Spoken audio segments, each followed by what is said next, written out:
Hello, and welcome to another episode of TaskHuman Talks. I'm your fellow wellness provider and host of this podcast, Jamie Carroll. And today I have got one of our fitness coaches, Kucsera, calling in from Michigan. Thank you, Casey, for joining me today. Welcome. Oh, thanks for having me. Appreciate it. Absolutely. I'm so excited to talk with you. I want to dive in to your time and your work that you do as a physical education teacher for... What is it, grade school age? No, I'm at the high school. So okay, I at the high school. Basically, 9th through 12th graders all day. Okay. Awesome. So what was your path to that career? Kind of funny. I was in college at the time and playing college football. Kind of didn't have really much of a direction as far as what my major was going to be. Yeah. Was just getting ready to go back to school for football camp. And my high school coach had said, hey, we need some help for a couple of weeks before you go back. Would you mind coming out and volunteering, helping us with practice? Right. And I said, sure. And the second I stepped out there and started working with kids and started coaching and teaching, that's when the light bulb went off. And I knew that, okay, this is what I'm going to do, going into teaching and coaching. And that was just about 30 years ago. Wow. What is it about it do you think that you love so much about working with kids? I think the first thing is just the connection that you can make right off the bat. You have a similar interest, similar goals, coaching football or whatever it might be. It doesn't have to be that, but the passion that you see that they want to be successful. And then you start working with them on maybe a specific drill or a task or something. And then you see them do it on the field. That's really rewarding, and it's a great feeling, and just the camaraderie and the teamwork and being together, all those type of things, being an athlete, just kind of missing being around it too. Yeah. It was a way to kind of, I don't want to say fill the void, but like it was a way to still be around it at the same time. So still be around the sports and the love for the game, right? Absolutely. And then that just kind of transformed into teaching and then coaching other sports and now here I am today doing this. Oh, I love it. Cool. One of the things you help your kids with is establishing life skills. How does that translate in the physical world? You know what I mean? Like in the physical fitness world, in the sports world. Well, hopefully, and we have to be real careful as physical education instructors, because we want to give them that foundation of a positive foundation. So many times, when kids have to go through physical education class, they might not have the best experience, And if they don't have a good experience when they're younger, it's going to be hard to build that foundation as they get older. So that's the number one thing. We want them to enjoy the fitness. We want them to enjoy what they're doing and see the benefits of it lifelong. It's hard to see the benefits when you're younger.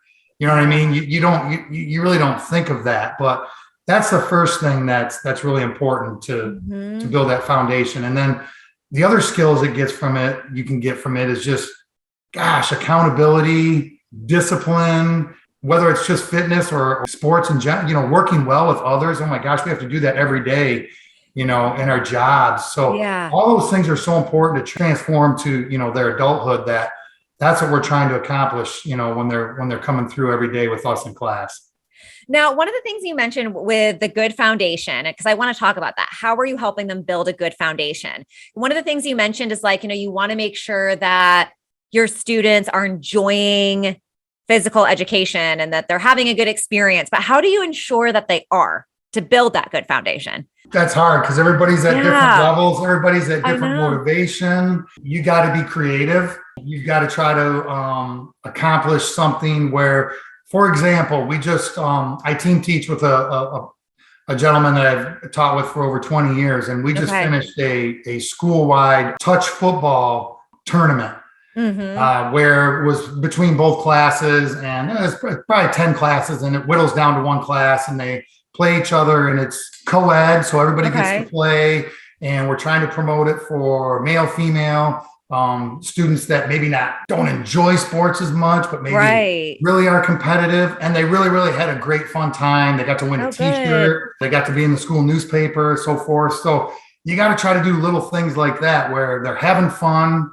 But at the same time, when you get done with the activity or whatever you're doing, they feel like, oh my gosh, I got a pretty good workout. I got some great exercise here. I got some good camaraderie. I got some teamwork. I got all those things. So you got to try to do things like that as opposed to just go, all right, everybody get on the track. We're running today, and that's not the most fun thing. We still do those things, but at the same time, you got to try to get some creativity and some fun involved in that. I love that. It makes me think. So I have to share this story now. I have this terrible gym experience with one of my PE teachers when I was in grade school. I think I was in 6th grade. And in gym class, we were playing softball that day and I could not hit the ball. Right. Okay. And he goes to me, well, I don't know what you're going to do when you get into high school if you can't hit the ball. And it freaked me out. And ever since then, like I hated gym class. Right. Now, I didn't mind it if we were running track or doing something that was not like a competitive team sport. Right. Cause I was like, oh my God, I can't kick the ball. I can't hit the ball. What am I going to do? And so I felt like it was not a good experience for me in gym class. No, and it's not. And guess what? You still remember that. I still remember it. And I feel like it still shadows over. So if I had a group of friends now that were like, hey, let's go play softball this afternoon. I'd be like, no, thanks. Oh yeah. See, that's really important that we as PE instructors and educators, it doesn't matter. It doesn't have to be PE. Right. We have to remember those that kids are very impressionable. Right. Yeah. They're not gonna forget. Anything you say to them is going to stick with them. So you want to try to make a positive impact, right? And make it so that doesn't happen. And then they don't have an experience like that. And that you want to go play softball sometime, or I know I'm traumatized by it still. And so many times. And I'm sure there's been times where, hey, we're all human, where something like that's happened in my career or whatever like that. But you hope it happens less than not. But I've had more times where kids have come back, and in our school, you can still take electives as you get to be a junior or a senior. So we'll get upperclassmen and they'll come back and they'll take the class again, right? Which they allow them to do, and say, hey, what are you taking the class for? Oh, I want to play touch football, or I want to play volleyball, or I want to play this. So those are the type of things that hopefully you can build with foundation, and it carries over so they don't have an experience like you have. Right. Yeah. In PE class, when you're playing a team sport or something, how do you talk about like competition and also like keeping a level mindset, where it's like still have fun, That's a good question, because they can put 42 kids in our PE classes where I teach. Okay. So you're talking a wide range. You're talking the most competitive of the most competitive. Yeah. And then you're talking kids that just are like, hey, I just want to take my gym class, fulfill my credit, be done with it. Yeah. And then you got kids in the middle. So it actually works out pretty good, because if you spread those kids out in your activities, you don't want 10 competitive kids on one team and then people that are not competitive on another team. So as long as you spread it out, and as long as you have kids in there that understand, hey, we have people from all different backgrounds, all different personalities, all different objectives, why they're in here. Yeah. Let's just have fun. And hey, the number one thing we're doing this hour is you are not sitting in the classroom listening to a teacher talk for the entire hour. Yeah. How exciting is that? Yeah. You get to be outside, or you get to be in the gym. You get to kind of, let loose for the hour, or whatever you might say on that. But that's kind of how we do that, to try to quell the competitiveness a little bit, but still have some and make it fun. Right. Yeah, I love that. That's great. Now, how has your time as a teacher, a PE teacher, transferred over to like what you're doing now, working with clients in fitness? How are you helping people on the TaskHuman app? It's been great because of exactly what I just said. When I walk into school every day, I've got 42 different kids, 42 different attitudes, personalities, fitness levels, schedules, family backgrounds. Right. So over the last X amount of years, it's prepared me to, when I walk into, I train a group of ladies every Monday and Wednesday. Okay. And they all have different schedules. They might have a different injury that you kind of have to work around. Same thing when you get on the app. You've got to find out people's limitations, their schedules, and so forth. So teaching's really prepared me for that. And it's been, I don't want to say it's been easy, but I've had a lot of background with it. So it's been a smooth transition. That's amazing. And what kind of, or what type of fitness coaching do you do on the app? I've done just about everything so far. I've done from basketball to Oh, football, great. Yeah. international soccer, Yeah. metabolic endurance training with weights. I've done some cardio training. Okay. Awesome. Talked to some people about some healthy habits, Oh, uh, nice. running, trail running, stuff like that. So a lot of different stuff. Okay, awesome. And how are you helping people? We talked about building the foundation for youth and those life skills. How does that transfer or translate over to the people that you work with in your one-on-one virtual coaching? Like, how are you helping them build that strong foundation that they need?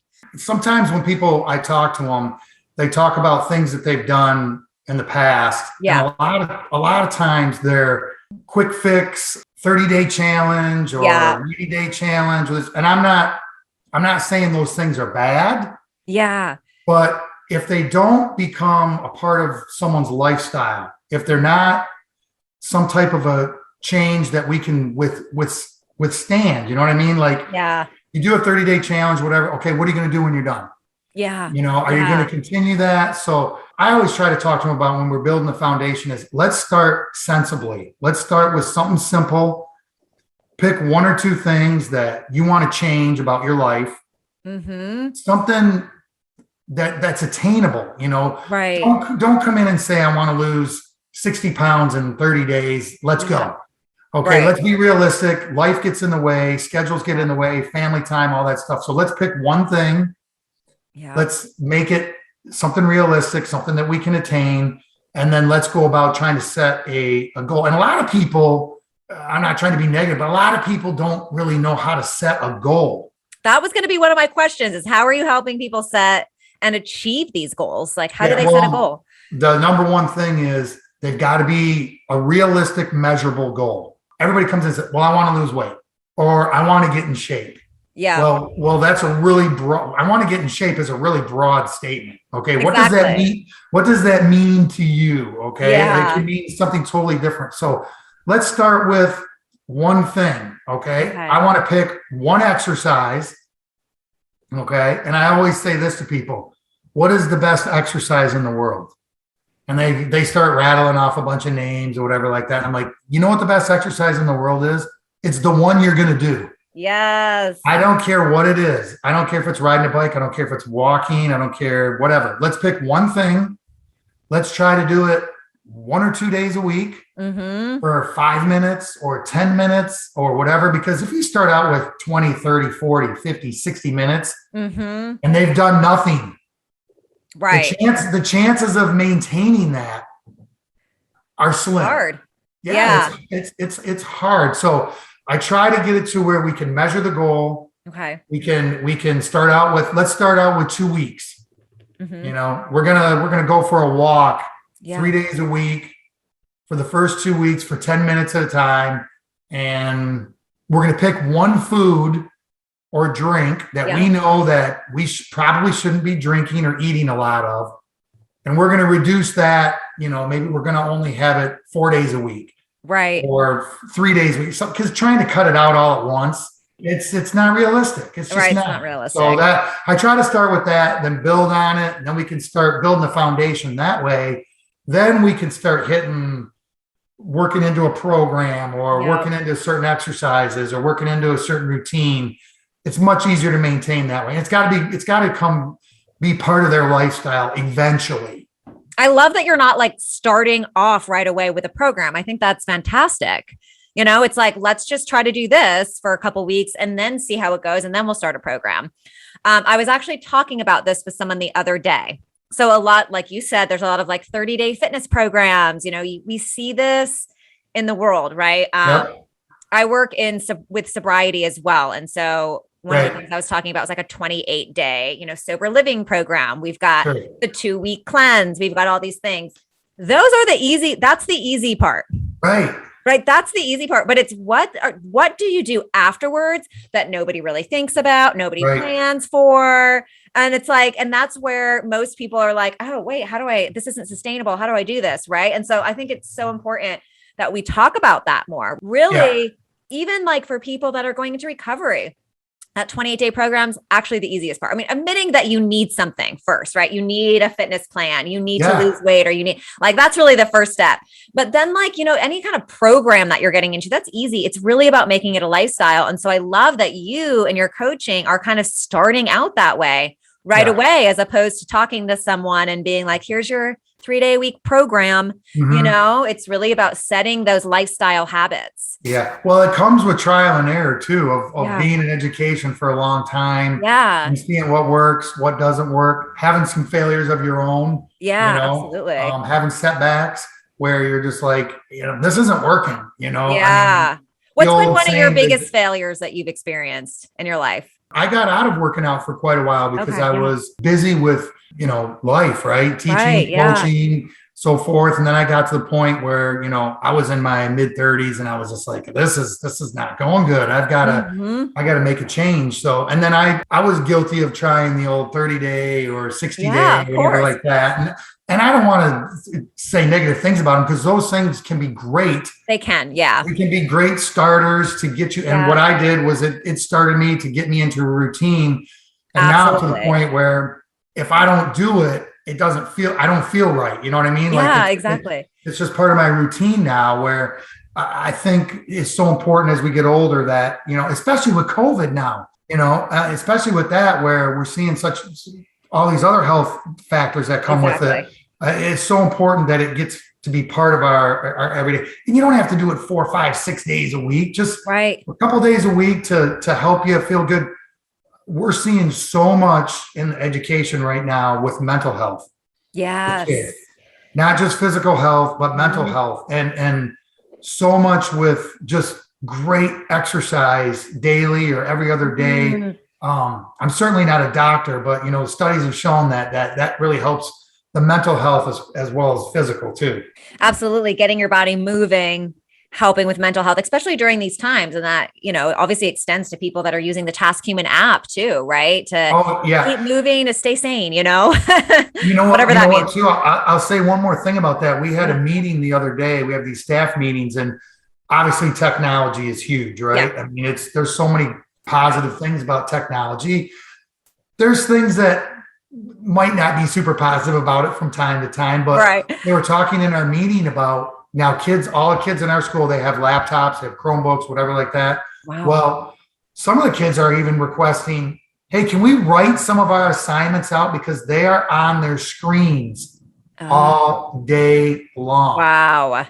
And I don't know what that does to your eyes or your brain, whatever, but like, at least some of them are asking, like, I could use a break from my screen a little bit and, maybe do a good old fashioned paper and pencil assignment or something like that. So I'm sure that goes with the mental health aspect as well. Just kind of going back to a couple of things you said in there about like using some of those programs, like a 30-day program or something, to kind of get back into it when you feel like you've kind of fallen away. Like, right. So that was for you, that was your failure, right? Or whatever you want to call it. But starting into one of those programs helped you, but really just being aware of how you can break up those pieces of that program into a healthy lifestyle, which is how you're helping people, which is great. I've also gotten away too. One of the things you mentioned a little bit earlier was like just moving for 10 minutes, 20 minutes, 30 minutes. Yep. And I think it's so important too, because a lot of times we get used to that time zone. Like people go to the gym and you're like, how much am I paying for my trainer? This much an hour. Right. And so I feel like people can get stuck in the mindset of, if I'm not working out for an hour, then I'm not really doing anything. So there's no point. So why even bother? Yeah. And I think it's important as coaches that we start to lean away from that. It's like your workout's going to be whatever it needs to be today. Maybe that is 20 minutes and that's going to be the best workout you've ever done. Absolutely. Yep. 100%. And I'm working with one specific person on the TaskHuman app. He's doing a great job. He's improved a lot. And I've been talking to him about that too. We basically work out once a week, sometimes twice. And I'm just like, hey, you're doing great. You're making great improvements. This is kind of like a springboard for you to be able to do one or two other workouts on your own. Like you said, 15, 20 minutes, whatever it can be. And he feels great after he's done working out and he's doing wonderful. And now it's time to take that next step where, I'd be certainly happy to work out with him 3 days a week on the app, but time gets in the way and life gets in the way. So go do 10 minutes, go do 15 minutes, go do 20 minutes. Exactly. And you'll feel amazing and you'll see the results. Yeah, exactly. And then that's establishing that lifestyle, like you're doing it on the day to day. No one's got time to work out for an hour every day. No, the other thing I really love about the app too is talking with this specific person that I've been working with is sometimes when people go to the gym, and I'm not saying anything negative about the gym, gyms are great. If you haven't worked out in a long time, you haven't been there, it can be very intimidating or overwhelming to go in there, making sure you're doing the right thing. Are you doing the exercise correctly? Is somebody watching me? Yeah, exactly. Which really shouldn't matter, but at the same time, it does matter, and people do feel that way. So the app is a great way to be able to get that one-on-one time with your coach and get that instruction and not feel overwhelmed, so that if you do go back to the gym, you're like, hey, I know what I'm doing. I feel comfortable here. And you could take your app and phone to the gym, as so many people do anyways, give Casey a call, and then he can show you all the right moves to do. And so you know how to do those moves. So just take your phone with you and get on a TaskHuman call. Absolutely.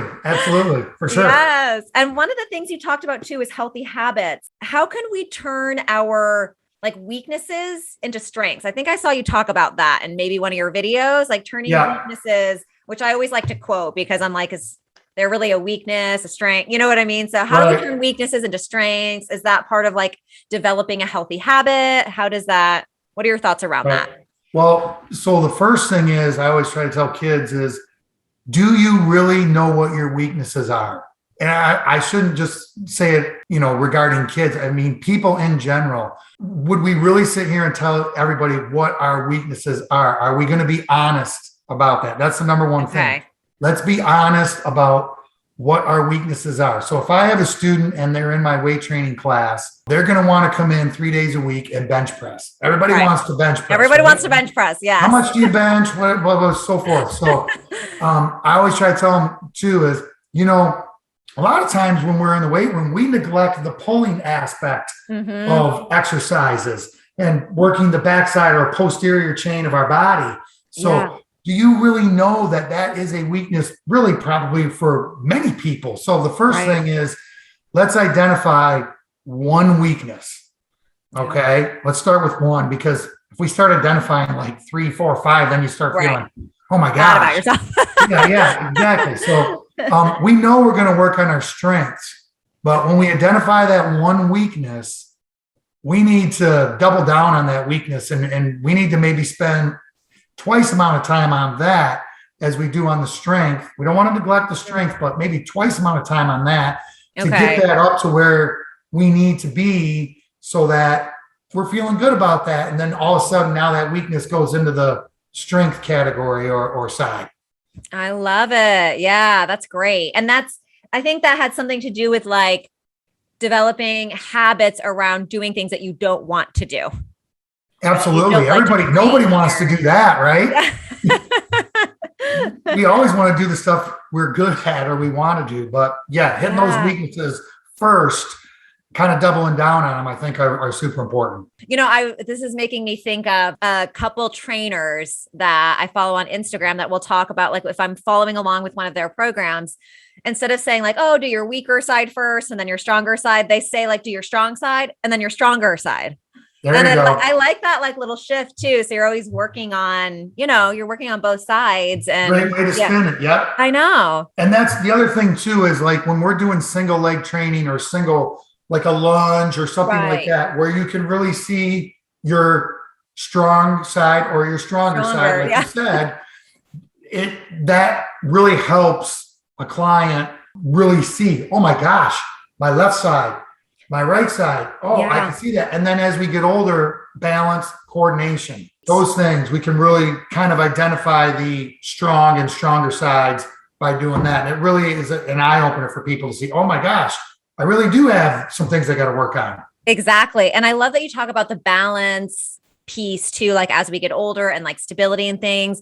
I think it's so important to work on the type 2 muscle fibers, right? As we get older, because don't we lose those as we get older? Can we maybe talk a little bit about that, of why like balance training or even like agility training or like moving your feet really fast can be super important for those type 2 muscle fibers. Am I right in saying this? Oh yeah, absolutely. Yeah. And as we, I'm obviously not a doctor, but I mean, studies have shown as we get older, Right. use it or lose it, right? We lose Exactly.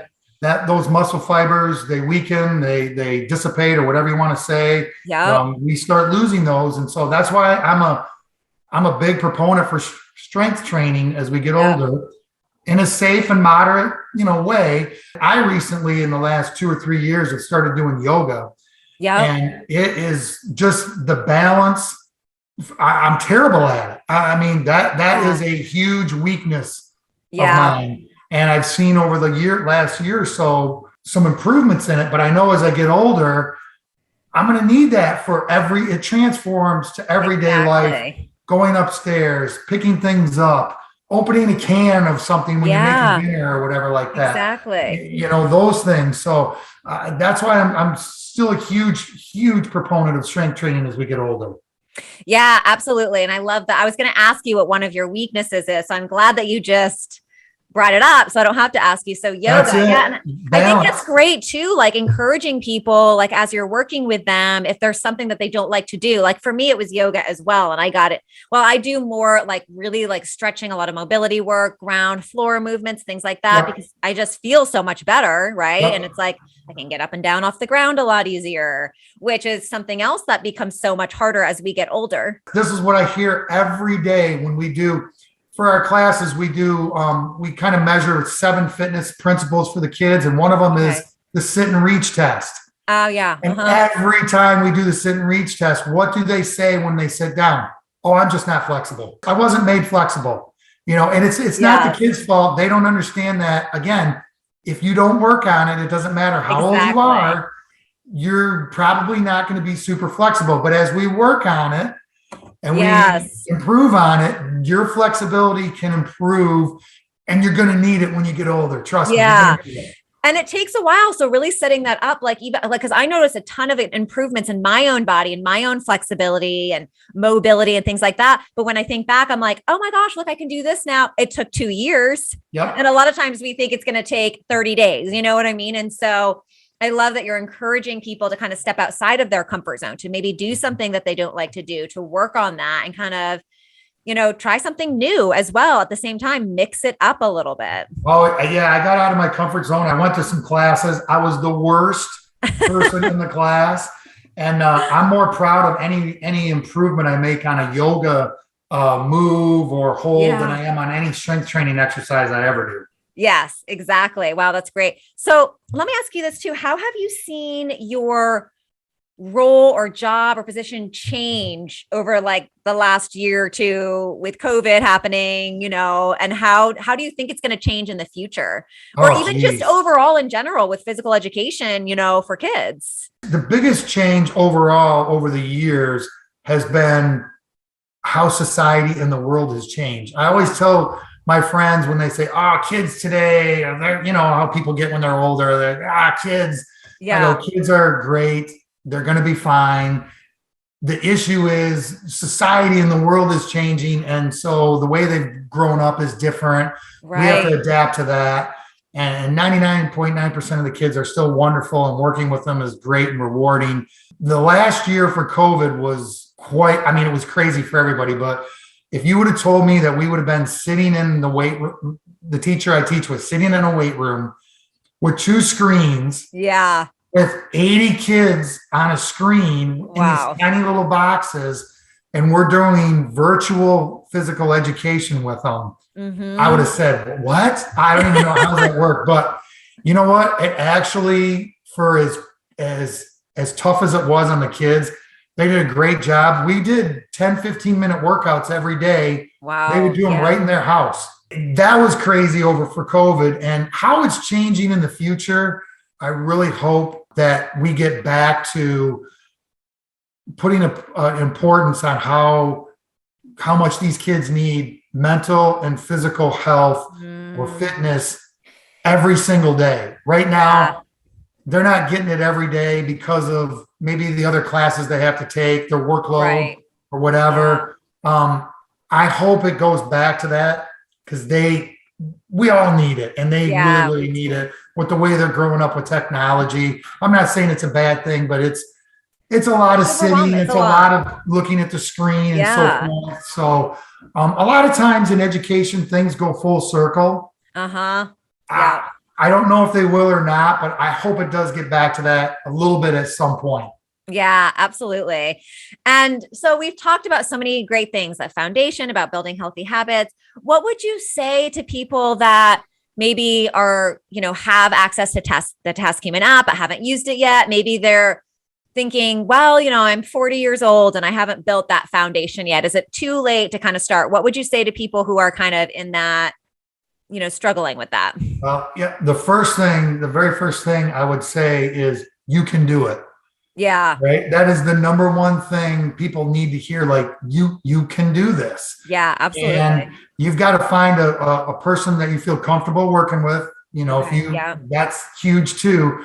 As long as you let them know where you are, where you're starting from, anybody can do it. It is never, ever, ever, ever too late to start making some type of physical or mental change to your health. Absolutely. That is in a positive way. And just start out with one thing. I love that. Yeah. Just one little thing, build on that. And then once you start seeing that, getting some confidence, the sky's the limit of what you want to be able to do. Is there anything else that you want to share with anyone out there who's listening?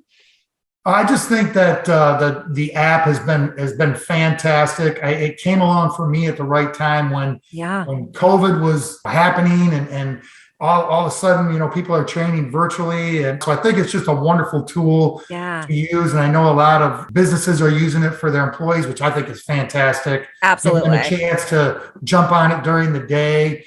And I hope people take advantage of it if they have the capability to do it, through their work or whatever, through their fitness plan, or just perusing through it, just seeing all the different topics on there. Man, it really covers everything. Absolutely. It really does. And for anybody out there too, because I've heard this a lot, like, is virtual work as good as being at the gym in person with someone? I think yes. I know that you do too, but kind of walk someone through that a little bit. Like why is it just as good?